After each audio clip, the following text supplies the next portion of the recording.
The people. Good afternoon, Richmonders. This is the Nexus with your host, Charles Wilson. This is Action Radio, and I am so, as always, happy and proud to be here to share my thoughts and give what I believe are actionable steps that we can take within this city, within this community, to push the goalposts, to be that sea and that lake or that river that as it rises, those tides, we lift all boats. It's so important that we recognize that there's a village here. And most of us, we make that village. We contribute to that village if we want to. We all have our skills and talents and abilities. And that's the part that I really want to push, that there's something you can do. There's something you have that you have as a gift that you can give to help others. You have to be willing to do it. You have to move past fear, preventing you from giving of your gifts. I've said this in other broadcasts that the opposite of fear is faith, and even more so, faith with works, the action that goes behind it. So with that said, I want to welcome you again to another episode of the Nexus.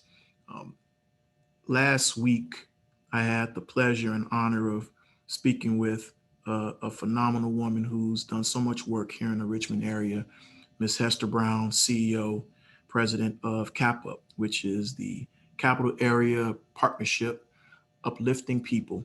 And they've been in business doing what they do with attacking one of my core principles in the eradication of poverty for over 56 years. And I just want to make sure that you all look up CAPA and find ways in which you can reach out to them if you have certain needs, from needing support with your rent deposit, from food to clothing, even help in your entrepreneurial aspirations. They have so many wonderful programs that are available for the residents of Richmond. And I really encourage you to follow up with that. And in our conversation, me and Ms. Brown, one of the discussions we broached was sponsorship versus mentorship, and the important distinction between the two, and how they're both relevant in both your professional and personal lives. Mentorship being that thing where someone is giving you guidance and giving you principles and directives that will help you attain or accomplish a certain goal that you may have for yourself. Again, both personally or professionally. It can also happen even in business, where you have a person who has a business that's been doing it for a number of years, and you're looking for somebody to just give you some guidance on how you may want to proceed in certain phases of your business. That's a good way that mentorship applies. And then you have sponsorship. And sponsorship, especially on a professional side, really is having someone with some brass, with some influence, who's part of the senior leadership or executive leadership team, who's advocating directly for you, for your promotion, for your expansion and your position. When they hear about it, they're there saying this person deserves that opportunity. That's real sponsorship. In business, again, let's say you have someone who's a prime on a contract, and they've been given a multi-million-dollar contract to do, and you're new in the game. You're fresh to the table. Is that person, that business, willing to say, you know what? I know you're trying to enter the area. Let me give you a part of this business. Let me give you this to start, and allow you to then be on that contract. They present you to whoever's giving that contract and say, hey, this person's on their way there. I'm going to give them some of the capital and the resources they need to be successful. That's another way in entrepreneurship that sponsorship can really help and work for your advantage. So we talked about those things, and it's going to be necessary as we think about this in our workforce development component. There are going to be people within our communities who need both mentorship and sponsorship as we prepare them for the careers and opportunities that are present and will continue to be here in the Richmond area. We need people willing to take the time to help develop them. And we need them to also be willing to put their necks out there, put their capital out there to say, hey, I vouch for this person and they deserve this opportunity and they deserve this chance to work at your company or to even start a business with you.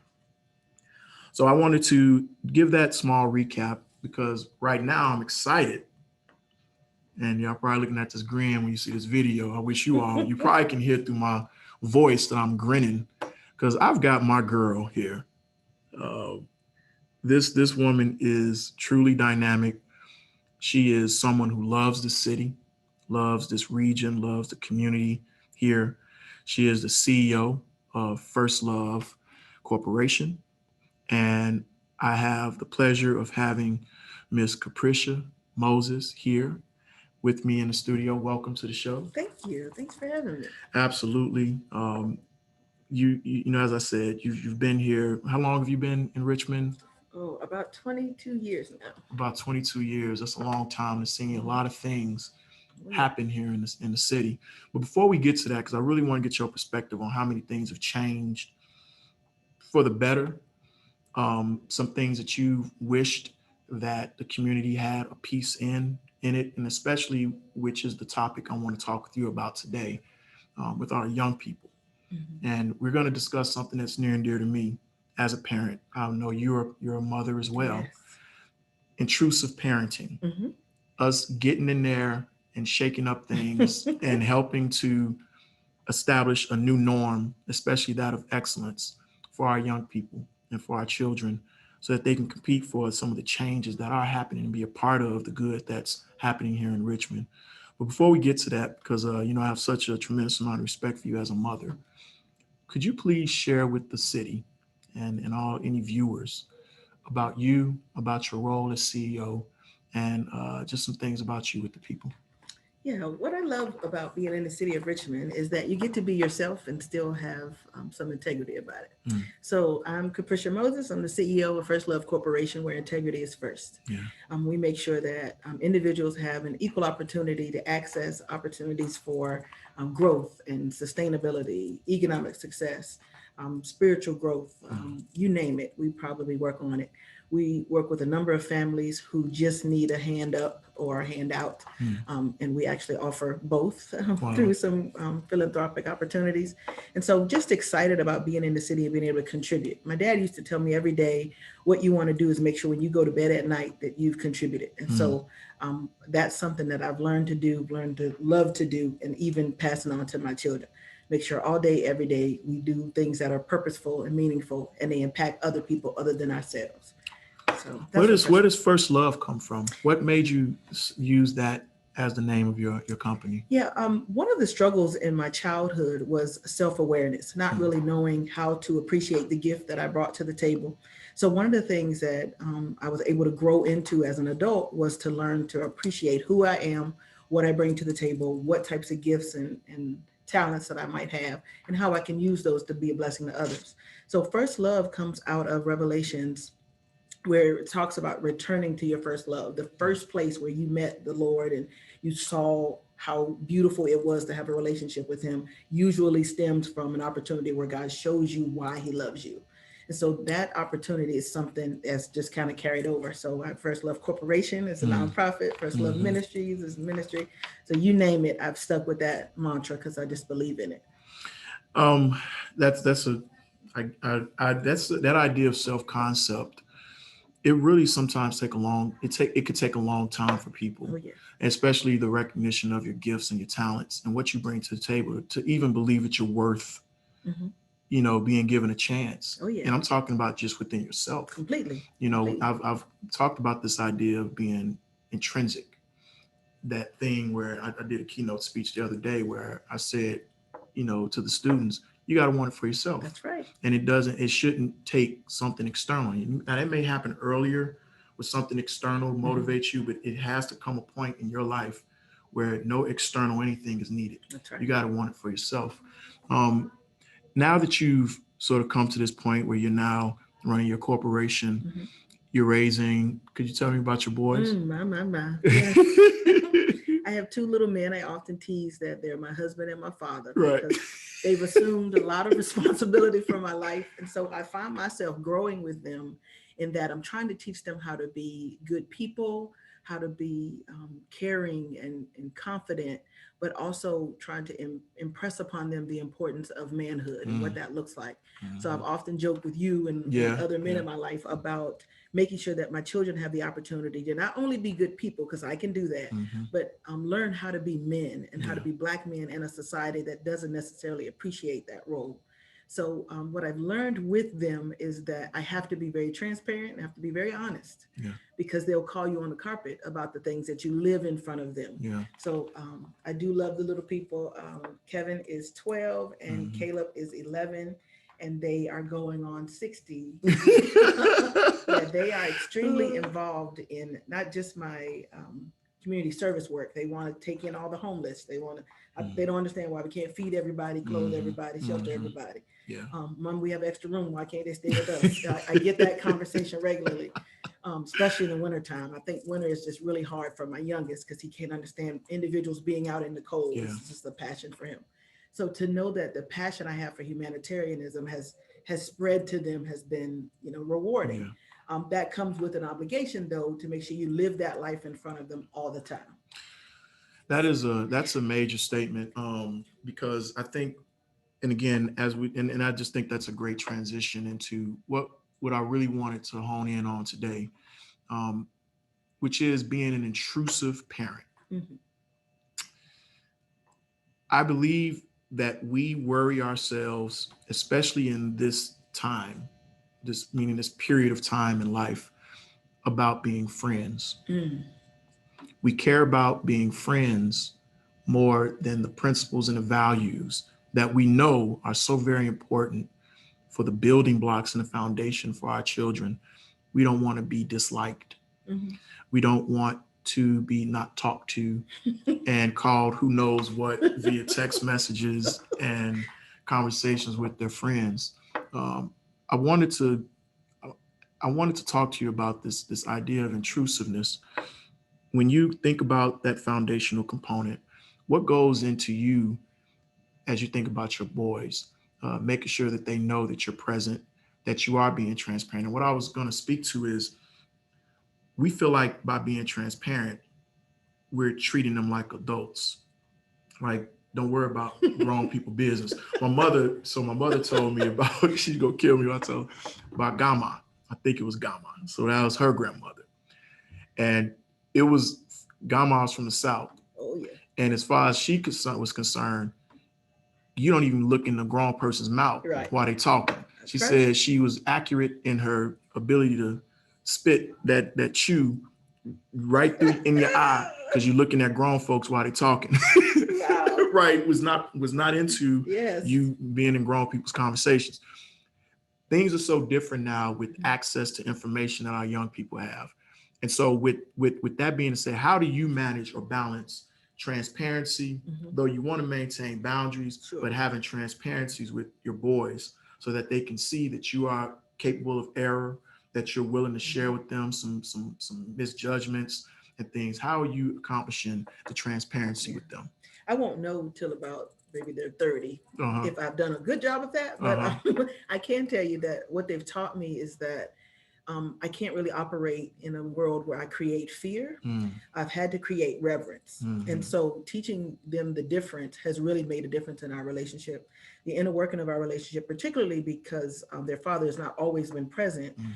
It's been very difficult for them to understand what a boundary is.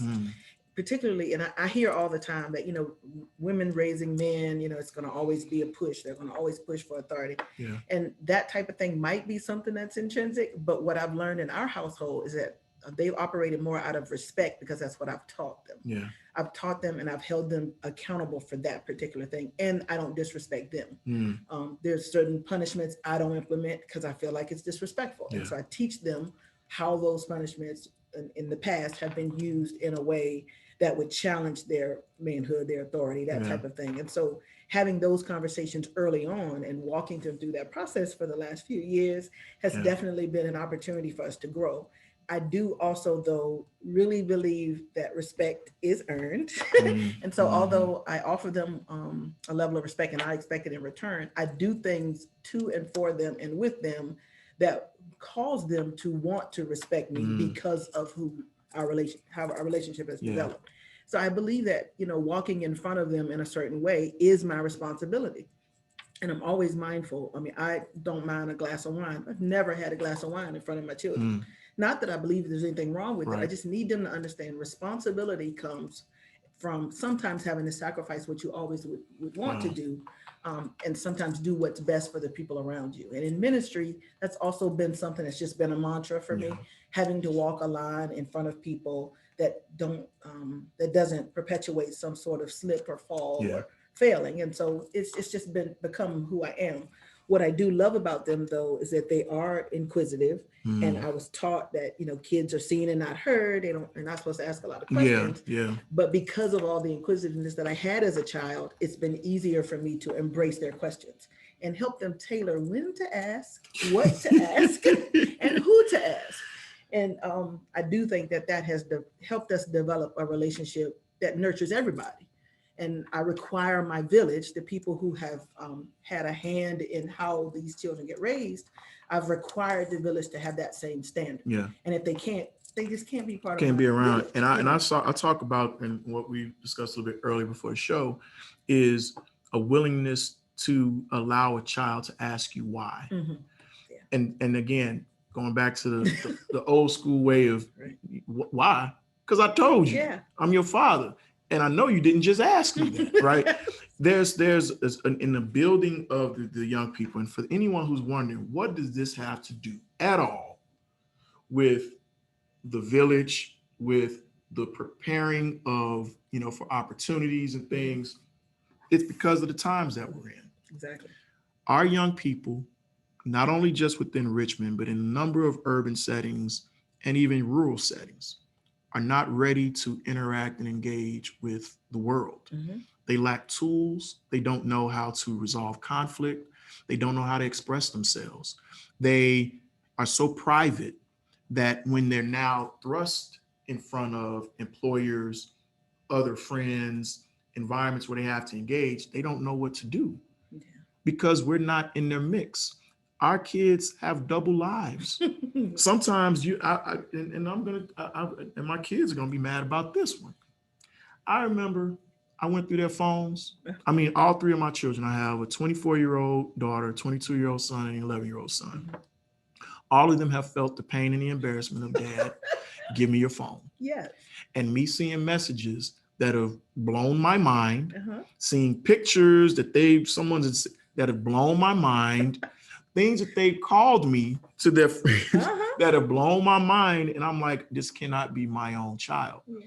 But they will all tell you that embarrassment, that establishing what you talked about, those boundaries Mhm. and sort of rules of engagement, it has now strengthened our relationship because I made the separation between friend That's right. and parent. There are some boundaries that you're not going to have to yourself because I have to know who I have That's right. in my house. There's so many parents that out there, when they hear something about their kid at school, not my baby. What? Can't surprise You me. can't, no, what? No, he never I know, said right? that until they show you some video Right. and show him slapping somebody or doing something else that you're like, no, this can't be it. And that's the part where I'm saying we have to be very deliberate and intentional of, there are some boundaries that are okay. Like, I'm not going to walk in on my daughter showering just Sure. because Sure. she's my daughter and it's my house. But you better believe that I will come into your room, who you're on the phone with. That's right. What's the game you're playing? Open up your account and let me see who you're interacting with. Right. Because they need to know and trust that I'm there for your best interest. I'm not your friend. Right. I'm here to help prepare you for the Right. world you're stepping into. And now, why am I, again, back to why this intrusive component is. We're then wondering why our children are living with us to their 30, Mm. to their 35, to their 40 years Yeah. old, and they have children at that point. Too free. Why? Because we're not intrusive. We're not putting in the time into the building blocks and the values and the principles that are required, especially, I'm going to speak as someone I believe is pretty qualified as a Black man within our Black communities. Mhm. Big Mama and some of the other matriarchs and Paw, Mhm. sometimes they're not there to push this, to put the framework and again those guideposts. Mhm. It's being left to sometimes very young parents who, because of the way they were, Mhm. didn't take on those principles and values. So where you are with your children asking you why Oh, I when love they it. do it. Yeah, right.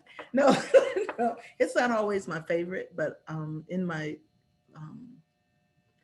journey to tolerance The tolerance, long and, suffering. and patience and long suffering, I'm learning to appreciate it. One, because that was my major question. My mom said something, God rest her soul, when I was young that hurt me to my core, and it took me years to get over it. She said, "I am not your friend. I'm not supposed to be your friend," and that just, I thought that was the worst thing in the world until I had kids of my own, Yeah, and I understood that a level of friendship that's required sometimes can cross the line to what's effective. And yeah, so me being tough, or me being, the hard body they call me, yeah, yeah, being the person that doesn't always say yes and can't always agree, um, it really has created an opportunity for us to all appreciate what we bring to the table. yeah, And so I notice that the more I'm involved, although they don't enjoy it at first, yeah, they're expecting it. yeah. So I'm not going to do this. I'm not going to say this because mom's going to see it. That's right. That's I right. still have cameras at home Yep. that I watch them Yep. sometimes Yep. during the day, especially, if I'm at work or whatever.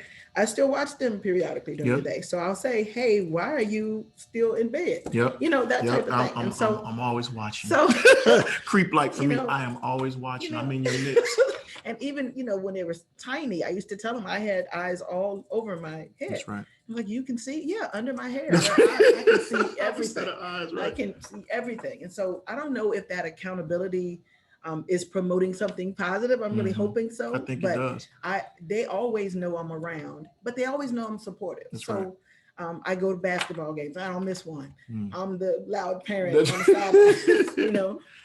I know what their shooting average is, and I know how many assists they have. I mean, I yeah, keep up with those things. I don't know much about Pokemon and, yeah, and a lot of the games yeah, they play, yeah. but I can tell you when they're playing with somebody online versus somebody who their cousins, So I'm in it. I look at phones. I don't even ask. I just, okay, so take the code off your phone because I need to be able to I get in need to be it able to at get all in there. times. That's right. I don't have, there are very few boundaries that I won't cross because I birthed them. I mean, and I feel like I'm responsible. And I'm paying bills here. Yeah. There's some type of agreement that needs to be Yeah. in place that maybe I wasn't clear in. You live here, and Yeah, you're mine not pay contributing. rent. Mine even pay rent. They That, pay a penny a day. well, there you go. They're Now responsible. that's responsible. And I think so. There's something else that I was thinking about when Uh-huh. again when we're talking about people. And again, for those trying to make this correlation, these building blocks, especially for the young people you have in your house right now, Mhm. you may think it's too late, but it's not. You're the parent. Mhm. You're the guardian. That's right. If you do not prepare them to be accountable for their actions and their Mhm. words right now, we will see the cycle of them continuing to be in our homes and not ever meet that Right. accountability until something is really lost Mhm. because they didn't recognize there were consequences in that safe space that you're Completely. creating at home when they leave the comfort of that and they're 18 and older or they're wherever they are Mhm. and they face the consequences of the loss of a job or your freedom or your life. Right. You don't want to be that person that wishes Yeah. at this critical time that you did more. I used to never let my kids get away with telling me, I don't know. Oh yeah. Why did you do that? We don't I say that. don't know. Oh, we gonna Yeah. step all the way through the why. Not in I my need to house. understand the reason behind why you did what you did. I'm training them to be clear and concise, Mhm. to blot out all the nonsense and be able to stand on being able to accept an outcome. Yeah. I did this because, and here's what I was thinking when I did that. And Mhm. it gives me as a parent an opportunity to correct or encourage Right. a thought process or behavior. Yeah. And there's a research project at my house when you tell me I don't know. Because if you don't know, that means you have time to find out. Oh So, yeah. Oh yeah. Oh so, yeah. so now use that wonderful internet that you've been on That you've been to on for figure all these out years. how you got to this place and what the possible consequences could be. You may be in home, in the home now, and these are the consequences for this time. But if you were outside of the home and mommy wasn't there, how Mm. would you have had to wear those consequences? So, And I look at my children now and they've listen, I was an 18-year-old father. mhm, That was when my daughter blessed me when I was 18 years old to come into this world. And I'm telling you, I was throwing up things and seeing what stuck. Well, That was it. I It don't was know that we're trial any and error. different. It was trial and error because there's no real blueprint on being a father in my life because my father wasn't there. Mhm. I was just sharing this the other day that out of my years on this earth, I can probably cobble together 3 total months of seeing his face. Mhm. And so there was no blueprint on how to proceed and do things a certain way, what I thought would be the right way. Mhm. I used him as a measure of do the opposite of him and you'll at least be Wow. a decent man. So they really were the result of trial and error. Mhm. And I made some real errors. And as I got older, when they got older and able to really articulate their messages and what their thoughts were, they called me out. They called me out, Dad, here's what this was for me, Mhm. and this is how it felt. And that hurt me to think that they experienced that in those years from punishments and not talking to them. And I'm giving them treatments as if they grown men and grown Mhm. women and not recognizing that they're still evolving and developing. Yeah. I think right now in my life with them, the level of transparency and willingness to be accountable to things I could have done Mhm. better has strengthened and made our relationship such that there's nothing they don't call me about. That's wonderful. There's nothing they don't call me about. And I'm saying this to you all out there to share with you that it pays dividends when you are authentically you, Mhm. when you are transparent, when you are willing to admit your faults, and when you're willing to step through and press through the things with them and questioning them on why they're doing what they're doing and being accountable to that. Um, and I want to leave you with ask you this ask question and this final thought about um, about explaining why you're disciplining them. Mhm. The reason are you assessing and saying, here's why I'm doing what I'm doing. I do, Yeah. extensively, honestly. And I listened to myself yesterday, like maybe too extensively. I do a lot of explaining. One, because as a child, I didn't get that. Mm, So was really confused at times when I would do one thing and get one punishment and do another thing and get a different punishment. mm-hmm. So I wasn't really sure why the Yeah. punishments were different, Yeah. the outcomes were different. So I wanted to make sure that not only do the children understand why, but they see the humility, that I have to also confess that this is how, even though mommy's an adult, these are the consequences mommy has to deal with when she doesn't make the right decision. Yeah. So you're not the only one that goes through consequences, but at the end of the day, we get to control some of our decisions in the same way. Yeah. So I do a lot of explaining and I do a lot of comparison to activities that they may have done in the past. Yeah. So when you were 5, you were able to do this and this was the outcome. And this might have been the consequence because of where you were. When you grow and you're more mature and And you're you, conscious. right, now you are more aware of the fact that this is no longer acceptable.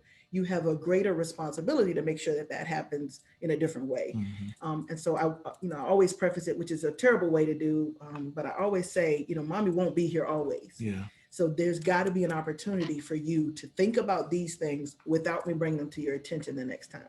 Critical thinking. Yeah. We're talking about you developing again a framework of thinking critically, and this is when I tell you action radio. These things we're talking about are meant for action. Go and be intrusive.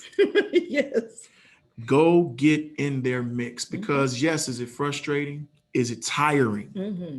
Do you even feel like doing this? I'm telling you now, the short-term sacrifice of pushing through with your young people will have long-term results and benefits so that when they leave the coop, the fact that they want to leave the coop Right. and stand on their own, it will be that so that when they come to people like us Mm-hmm. who create this village for the professional side of them, Completely. the creating economic opportunity and access, we have something to work with.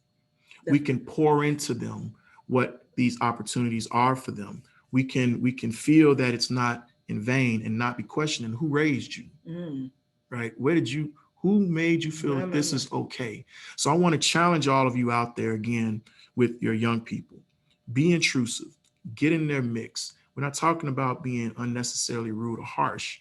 I'm saying be okay with not being liked for a little bit Yeah. so that you can help create the building blocks that they need and establish to take advantage of what I'm telling you we're right now here offering, right? The Legacy Builders Apprenticeship Academy is here in Richmond specifically to address the gaps in economic opportunity, to bridge the wealth gap within specifically the communities of colors, the Black residents here in the city. And I'm saying to you that we all have to do our part to make that just a little bit easier for those of us that are on the front line, fighting and advocating for your young people, for your adults, for your cousins, for your nephews. We're fighting for that. And right now, the way you can help is to do your part at home and stand the gap and be okay with not being their friends. So right now, we are recruiting for our HVAC and our carpentry cohorts, which will be beginning at the end of July and beginning of August. We're right now recruiting for those. This is free to the people. I'm telling you right now, you do your part, we'll do our part. It's free for the people, 16 weeks, 14 to 16 weeks, Monday through Friday. And we will provide stipends. We will provide food. We will provide the books and tools and everything else and bridge them to career opportunities for all the development and the construction that's happening here in the city. 773-332-9387. Again, 773-332-9387.